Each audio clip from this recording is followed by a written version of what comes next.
ठीक है, अब चलिए उन राज्यों पर चर्चा करते हैं जो टैरिफ से सबसे अधिक प्रभावित होने की संभावना है। मुझे लगा कि यह एक दिलचस्प है। ज़ीरो हेज से एक लेख। तो हम जानते हैं कि हाँ, ठीक है, हमारे पास कनाडा पर 25% या संभवतः 25% का टैरिफ है। ये इतनी तेजी से बदलता है। मुझे नहीं पता कि क्या इसे लागू किया गया है, ईमानदारी से कहूँ तो, लेकिन यह विभिन्न राज्यों पर असमान रूप से प्रभाव डालता है। सही है? ये सिर्फ हर जगह समान नहीं है। तो मुझे लगा कि यह एक दिलचस्प बारीकियां हैं जो ज़ीरो हेज, कनाडा और मेक्सिको के साथ हो रही घटनाओं में जोड़ रहा है। तो यहाँ डोनाल्ड ट्रंप द्वारा कनाडा पर 25% टैरिफ लगाने के बाद मुझे लगता है कि उनके पास बहुत सारे छूट हैं। तो ये लगभग 50% है। लेकिन खैर, कनाडा पर प्रतिशोधात्मक टैरिफ के साथ-साथ उत्तरी अमेरिकी सीमाओं के पार व्यापार अचानक बहुत महंगा हो गया है। ये मानचित्र विजुअल कैपिटलिस्ट से निकोलो कोंटे ने दिखाया कि अमेरिकी सरकार कितनी अलग है। इन टैरिफ के कारण राज्यों का व्यापार प्रभावित होता है, जो प्रत्येक राज्य के मेक्सिको और कनाडा से आयात के संयुक्त हिस्से को दृश्य रूप में प्रस्तुत करता है। तो वाह, मोंटाना को देखिए, वाह 93%, 93%। मेरा मतलब है, मैं जानता हूं कि वे सीमा पर हैं, लेकिन वॉशिंगटन की तुलना में इसे देखिए। वॉशिंगटन पान भी सीमा पर है और वे कनाडा और मेक्सिको से 20% आयात कर रहे हैं। ठीक है, तो अगर आप मोंटाना में रहते हैं, मुझे बुरी खबर देने के लिए खेद है, लेकिन आप बहुत सारी कीमतों में वृद्धि होते हुए देखेंगे। हे भगवान! मेन 72%। सबसे कम क्या है? हमारे पास न्यू जर्सी 11 पर है, कैलिफोर्निया 16, फ्लोरिडा 14। तो ये स्पष्ट रूप से सबसे कम प्रभावित होने वाले होंगे।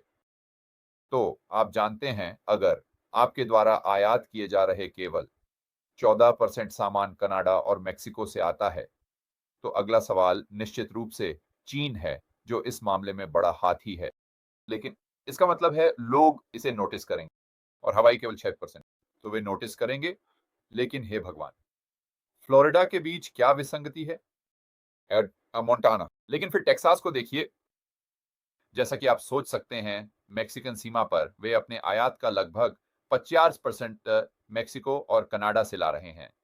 तो ये वास्तव में चीजों को बदलने वाला है। मान लेते हैं कि ये बहुत सारे सामान को प्रभावित करता है। और देखिए, ये शायद कुल आयात है, लेकिन ट्रंप के पास इतने सारे विशेष प्रावधान हैं कि आप वास्तव में उनका ट्रैक नहीं रख सकते। मुझे नहीं पता कि टेक्सास के आयात के 29% में से कितने प्रतिशत वास्तव में टैरिफ से प्रभावित होते हैं। मतलब ये कौन जानता है। लेकिन मुझे लगता है कि ये बहुत अच्छा काम करता है इसे तोड़ने में। बस हम ये नहीं मान सकते कि ओह, ये सिर्फ 25% का टैरिफ है और इसीलिए यही अमेरिका पर प्रभाव डालने वाला है। आपको हर राज्य को देखना होगा, यह तय करने के लिए कि वास्तव में यहाँ किसे नुकसान होने वाला है। फिर से मोंटाना, वाह 93%। हे भगवान! तो कनाडा और मेक्सिको ने अमेरिका के कुल सामान आयात का 28% बनाया।